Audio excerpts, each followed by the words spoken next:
ও দোষী মাইরা ফেলাইছে এগুলো না।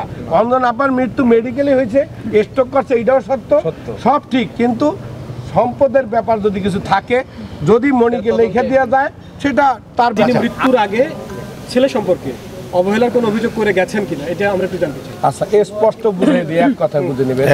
মনি তো বলে গেছে নাকি যে 22 তারিখে তার মা স্ট্রোক করছে, মানে আমাদের আপা 22 কি 23 তারিখ। তা এইখানেই বুঝে নেন যে 25 তারিখে 24 তারিখ আমাকে বলতে দাও, 24 তারিখ রাত 12টায় কিংবা 25 তারিখে আমরা কাঞ্চন ভাইয়ের জন্মদিনের শুভেচ্ছা জানাইছি। সেই পোস্টটা কি অঞ্জনা আপা স্মৃত বইটা দিছে নাকি মনি দিছে? মনি দিছে। হঠাৎ করে আপনারা নায়িকা আন্নাকে চিনেন, নায়িকা মুক্তিকে চিনেন, আমাকে চিনেন, হঠাৎ করে আমরা আনফ্রেন্ড হয়ে যেতাম। অঞ্জনা আপাকে জিজ্ঞাসা করতাম, বল ভাই আমি তো জানি না, আবার মনিগুলো ঠিকঠাক করে নিত।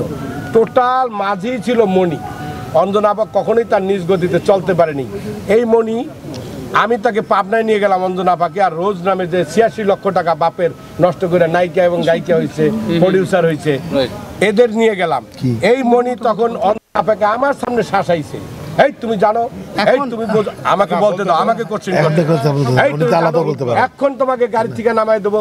আমি গাড়ি চালানো রাইখা আমি বললাম মনি এইটা কি? তখন মনি তাকে আপা ডাকতো, এবার বলছে ভাই আসা যান, গাড়ি চালায় যান। মনে আছে তোমার এগুলা? আমার মনে আছে।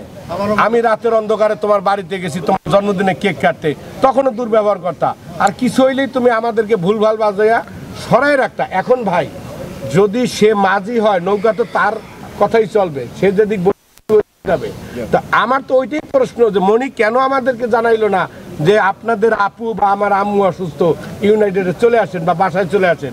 কেন শিল্পী সমিতির গার্জিয়ান তাইব ভাই, মিশা সওদাগর, ডিপজল আঙ্কেল থেকে শুরু করে একটা 19 জন না 21 জনের ক্যাবিনেট, কেউ জানাইলো না?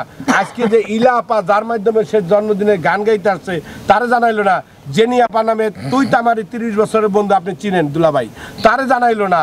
কেন উকিল আপা সালমা, সে কেন বাধ্য করাইলো মনি তুমি এখনো হাসপাতাল ভর্তি না করাইলে আমি মিডিয়াতে বলে দেবো এবং আমি কেস কাছালি করবো, শিল্পী সমিতিতে জানাবো। তখন সে ভর্তি করছে। এখন কিভাবে আমরা তাকে গাইড করব? অঞ্জনা আপা আমাদের সাথে যদি একটু কথা বলতো, মনি তার টান দিয়ে নিয়ে যেত। এই ওর প্রকাশ্যে সামনে বলতেছি। আচ্ছা, এখন আমাকে বলতে দিতে হবে। বলো। হ্যাঁ, এখন আমি বলি। এখন আসলে এক একজন এক একভাবে কথা বলছে, যেহেতু কোনো কিছুর কোনো প্রুফ নেই। হ্যাঁ, সবার কথা আমাকে সহ্য করতে হচ্ছে, এবং এটা যে কতটা মানসিক অশান্তি, এক হচ্ছে আম্মু চলে গেছে, এটা একটা শোক, আর হচ্ছে সবার একরকম কথা। আমি শুধু চেনা মানুষের, আমি একদম সমগ্র মিডিয়ার সামনে বলছি, আমি চেনা মানুষের অচেনা রূপগুলো দেখেছি, যারা আগের একদিন আগে বাবা বাবা করে জান দিত আমার, ইফ ইউ ডোন্ট মাইন্ড। হ্যাঁ, মানে বাবা তো আমরা বলতাম না, একদিন আগেও যারা বাবা বাবা করে জান দিত, আম্মু জাস্ট শুধু চোখ বন্ধ করার পর আমি তাদের রূপগুলো দেখেছি। আচ্ছা শুনেন, এগুলো বাদ দেই, এত পাওয়ারফুল আপনি না, আপনি যেগুলো বলতেছেন এটা ব্যক্তিগত ক্লেশ।